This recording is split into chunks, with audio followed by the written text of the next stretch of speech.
তোমাকে খুব মনে পড়ছে, কিন্তু কথা বলতে পারছি না। তোমাকে খুব মিস করছি, কিন্তু বোঝাতে পারছি না।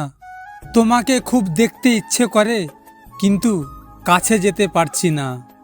বুঝলে বন্ধু, কেউ শখে স্যাড স্ট্যাটাস দেয় না, যখন তার মনের ভিতরে জমে থাকা কষ্টগুলো কাউকে মুখে বলতে পারে না। কান্না দিয়ে যে সম্পর্ক শুরু হয়, সে সম্পর্ক কখনো মিথ্যা হয় না। তোমাকে কাঁদিয়ে যে মানুষটা নিজেও কেঁদে ফেলে, তার চেয়ে বেশি কেউ তোমায় ভালোবাসতে পারে না। ভাগ্য নেই বলে হাল ছেড়ে দিও না। কাউকে এমনভাবে ভালোবাসো, যদি সে তোমার ভাগ্যে নাও থাকে, তাও যেন সৃষ্টিকর্তা তোমার ভালোবাসা দেখে মুগ্ধ হয়ে সেই ব্যক্তিকে তোমার ভাগ্যে লিখে দেয়। তোমার একটু ভালোবাসা পাওয়ার জন্য কত না কান্না করলাম, তোমাকে ধরে রাখতে কতটা পাগলামি করলাম, কত মান অভিমান করলাম, কিন্তু তুমি আর আমার হলেই কই। তুমি তো কখনোই জানতে চাইলে না আমি কেমন আছি তোমাকে ছাড়া। তাই তো আজ সব অভিমান অভিযোগ লুকিয়ে নীরবে সরে আছি। আর কোনো অভিযোগ নিয়ে তোমার সামনে আসবো না। তুমি আমাকে ছাড়াই ভালো আছো, সব সময়ই ভালো থাকো, আর কোনো আক্ষেপ নেই।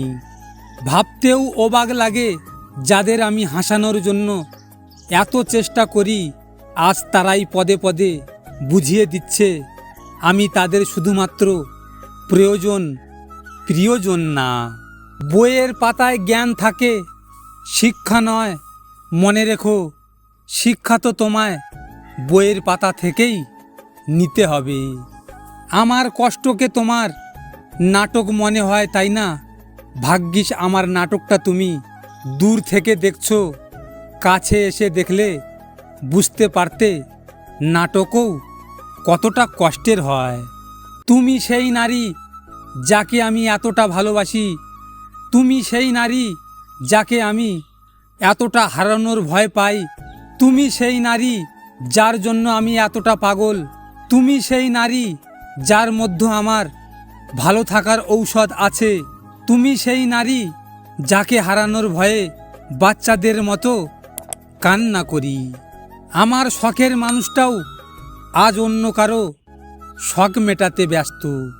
মন খারাপ হলে ঘুরতে যাও, তবে কাউকে সঙ্গী বানিয়ে মন খারাপের গল্প শোনাতে যেও না। যাকে তুমি ভরসা করে নিজের মন খারাপের গল্প বলবে, দিন শেষে সে মানুষটাই নতুন করে মন খারাপের কারণ হবে। পরিচয় দ্বারা পাওয়া কাজ কিছু সময় পর্যন্ত থাকে, কিন্তু কাজ থেকে প্রাপ্ত পরিচয় সারা জীবন থাকে। আপনাদের যদি এই ভিডিওটি ভালো লেগে থাকে, শেয়ার, লাইক, কমেন্ট অবশ্যই করবেন, আর আমার চ্যানেলটিকে সাবস্ক্রাইব অবশ্যই করবেন।